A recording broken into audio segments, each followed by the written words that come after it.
Makko Essuula 4. Awo Yesu n'atandika nate okuyigiriza ng'ali ku lubalama lw'ennyanja ey'e Ggaliraaya. Ekibiina ky'abantu abaamukuŋŋaanirako ne kiyitirira obunene. Kyeyava asabala mu lyato n'atuula mu lyo ku nnyanja. Kyo ekibiina ky'abantu ne kisigala ku lubalama, n'abayigiriza ebintu bingi ng'akozesa engero. Era mu kuyigiriza kwe n'abagamba nti, muwulirize, omusizi yagenda n'asiga ensigo. Bwe yali ng'asiga, ensigo ezimu ne zigwa ku mabbali g'ekkubo, ebinyonyi ne bijja ne bizirya. Ensigo endala ne zigwa mu ttaka ery'oku lwazi, amangu ago ne zimera, kubanga ettaka lyabuguumirira mangu olw'obutaba ggwanvu. Omusana bwe gwayaka ennyo ne ziwotookerera. Era olw'okubanga emirandira gyazo gyali tegisse nnyo wansi mu ttaka, ne zikala. Endala ne zigwa mu ttaka eryameramu amaggwa. Bwe gaamera ne gakulira wamu nazo, ne gaziziyiza okubala. N'endala ne zigwa mu ttaka eddungi, ne zimera, ne zikula, ne zibala ebirimba. Ebimu ne bibaamu ensigo 30, ebirala ensigo 60, n'ebirala ensigo 100. Awo Yesu n'agamba nti, alina amatu ag'okuwulira awulire. Awo abasinga obungi bwe baali nga bamaze okugenda, abayigirizwa 12 n'abalala abaali basigadde ne Yesu ne bamusaba abannyonnyola engero. Ye n'abagamba nti, mmwe muweereddwa okumanya ekyama ekifa ku bwakabaka bwa Katonda. Naye abantu abalala buli kintu kibabuulirwa mu ngero, balyoke balabe naye nga tebeetegereza, bawulire naye nga tebategeera, si kulwa nga beenenya ne basonyiyibwa ebibi byabwe. Awo Yesu n'ababuuza nti, amakulu g'olugero luno temugategedde? Kale olwo muliyinza mutya okubaako n'olugero lwonna lwe mutegeera? Omusizi ye muntu asiga ekigambo kya Katonda mu bantu. Abantu abamu bafaanana ng'ensigo ezaagwa ku mabbali g'ekkubo. Ekigambo bwe kibasigibwamu bakiwulira, naye amangu ago Sitaani ajja n'akibajjamu. Abalala bafaanana ng'ensigo ezaagwa mu ttaka ery'oku lwazi. Bwe bawulira ekigambo, amangu ago bakyaniriza n'essanyu. Naye olw'okuba bafaanana ng'ebimera ebitalina mirandira gisse nnyo wansi mu ttaka, bamalawo akaseera katono. Okubonyaabonyezebwa oba okuyigganyizibwa olw'ekigambo kya Katonda bwe kujja, amangu ago nga baterebuka. Abalala bafaanana ng'ensigo ezaagwa mu ttaka eryameramu amaggwa. Ekigambo bakiwulira, naye okweraliikirira ebintu eby'ensi, n'okulimbibwalimbibwa eby'obugagga, n'okululunkanira eby'okufuna ebirala, bwe bifuga emitima gyabwe, biziyiza ekigambo okubayamba okukola ebikolwa ebirungi. Ate abalala bafaanana ng'ensigo ezaagwa mu ttaka eddungi.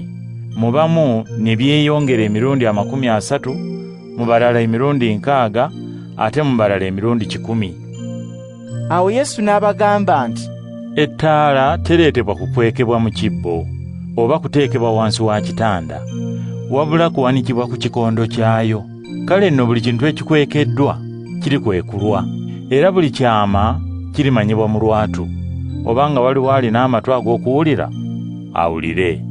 Era n'abagamba nti, mwekkaanye bye muwulira. Ekipimo kye mukozesa okupimira abalala kye kirikozesebwa okupimira mmwe, era mulyongerwako.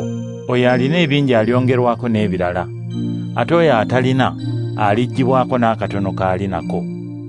Yesu n'ayongera okubagamba nti, obwakabaka bwa Katonda bufaanaanyirizibwa n'engeri omuntu gy'asigamu ensigo mu ttaka. Omuntu ono ekiro yeebaka, emisana n'atunula, zo ensigo ne zimera, ne zikula, nga ye omuntu tamanyi ngeri gye zimeramu na gye zikulamu. Ettaka lye likuza ebimera ne bibala.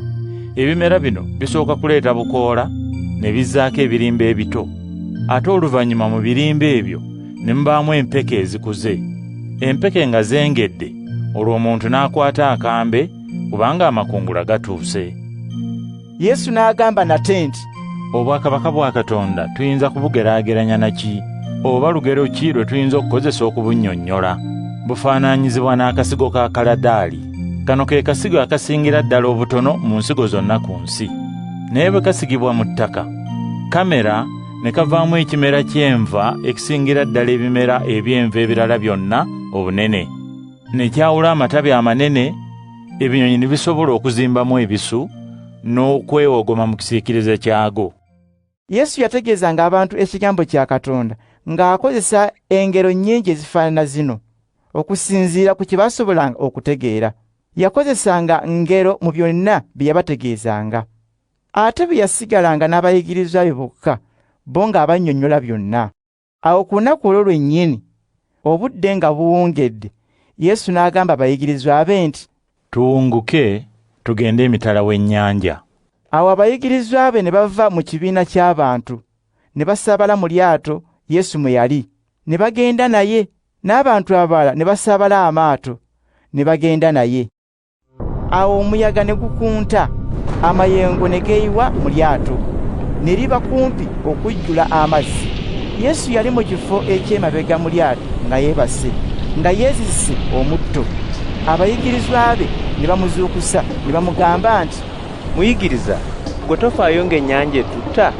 Yesu n'azuukuka, n'aboggolera omuyaga, era n'alagira ennyanja nti, "Kakkana, teeka." Omuyaga ne gukoma, ennyanja n'eteekera ddala. Awo Yesu n'agamba abayigirizwa be nti, "Lwaki mutidde? Temunaba kufuna kukkiriza?" Naye bo ne bakwatibwa ensisi, ne bagambagana nti, "Ono muntu wa ngeri ki? Olaba n'omuyaga era n'amayengo bimuwulira."